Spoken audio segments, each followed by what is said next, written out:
বিসমিল্লাহির রহমানির রহিম। আলেমদের মধ্যেই আছেন। সাজুর মোড় বিএড কলেজের পাশে একজন ইমাম, তিনি আমারই বন্ধু।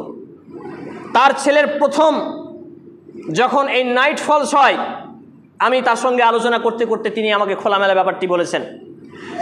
তিনি বলছেন, তার স্ত্রী বলছেন যে আজকে বাদ দেন না, আজকে মনে হচ্ছে ব্যাটার একটু অন্যরকম সমস্যা আছে, আজকে ফজরটা নেই, বাদই যাক। তিনি বলছেন না, এটা হতে পারে না।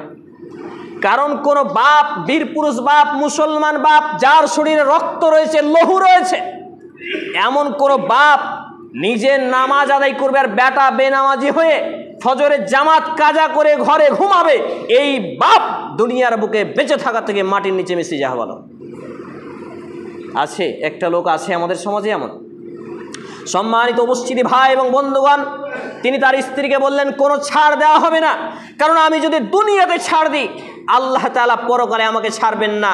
তোমার বেটাকে তুমি এতটাই ভালোবাসো, তোমার বেটাকে তুমি এতটাই সম্মান করো, তোমার বেটাকে তুমি এতই ভালোবাসো, দুনিয়ার তুমি সামান্য একটু লজ্জা, যেটা বৈধ, যে এখানে লজ্জা চলে না, ইবাদতের ক্ষেত্রে লজ্জা চলে না, আল্লাহর সন্তুষ্টির ক্ষেত্রে লজ্জা চলে না, আল্লাহর বাধ্যতার ক্ষেত্রে, আনুগত্যের ক্ষেত্রে লজ্জা চলে না। আরে লজ্জা হবে গানের ক্ষেত্রে, লজ্জা হবে হারামের ক্ষেত্রে, লজ্জা হবে পাপের ক্ষেত্রে। এখানে তো তার লজ্জা এখানে হওয়া উচিতই নয়, অথচ লজ্জা এখানে কি করে আসলো? সে উঠুক, উঠে গোসল করুক, ফরজ গোসল, পানি গরম করে দাও, পানি গরম করে তারপর তার ছেলে মসজিদে গিয়ে নামাজ পড়ে আসে। সুবহানাল্লাহ। আমরা তো ইমামদের, আলেমদের একটু সুযোগ পেলেই মানহানি করি, চায়ের দোকানে বসে বসে বিভিন্ন রকম অপপ্রচার করি। আমাদের ইমান, আজকে ইসলাম টিকে আছে আলেমদের জন্য, আজকে ইসলাম টিকে আছে আলেমদের জন্য, অথচ আমরা জাহেল, মূর্খ, অজ্ঞ, ডেরমা হওয়ার ফলে আলেমদেরকে যে তার সুমর্যাদা, তার যে সম্মান, তার যে অধিকার, সেই প্রকৃত অধিকার, সম্মান, মর্যাদা দিতে পারি না। সম্মানিত উপস্থিতি ভাই এবং বন্ধুগণ, এ সবই চলছে আজকে সুশিক্ষা অর্জন না করার ভয়াবহতা।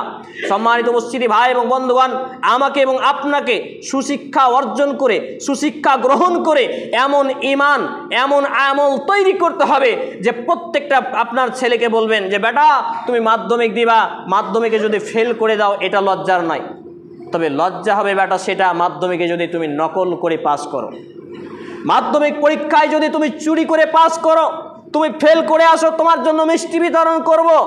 লজ্জা হবে তখন যখন তুমি ফজরে জামাত কাজা করবে, লজ্জা হবে তখন যখন তুমি জোহরে এখানে ওখানে বেড়াবে, লজ্জা হবে তখন তুমি যখন আসরে খেলাধুলায় ব্যস্ত থাকবে, লজ্জা হবে তখন যখন মাগরিবে বন্ধুদের সাথে আড্ডা পিটবে, লজ্জা হবে তখন যখন তুমি এশার জামাত ত্যাগ করে এশারের আগেই ঘুমিয়ে পড়বে আর রাত্রি 12টা, 1টা, 2টা, 3টা পর্যন্ত মোবাইলে গান, ফ্রি ফায়ার, পাবজি আর আপনার কি বলছে ক্রাইম পেট্রোল, সিআইডি, রিলস, ভিগো, হোয়াটসঅ্যাপ, ইউটিউব, বিভিন্ন নোংরামিতে মেতে থাকবে। এটা তোমার লজ্জা হওয়ার কথা। এইরকম ঈমান, এইরকম পরিবার, এইরকম ব্যক্তিত্ব, এইরকম সমাজ গঠন করার কথা, কিন্তু আমরা তো এগুলো বুঝি না, আমরা এগুলো বুঝি না, কারণ আমরা ইসলাম কি আদৌ জানি না। আপনাদের কাছে আসছে, টাইম ওভার হয়ে গেছে, তাই নাকি? কোনো লাভ নেই, বিষয় শুরু করেছে, বিষয় শেষ করব, তারপরে মেম্বার থেকে নামবো, কারণ আমি আপনার মাথা বিক্রি করা ইমাম নয়।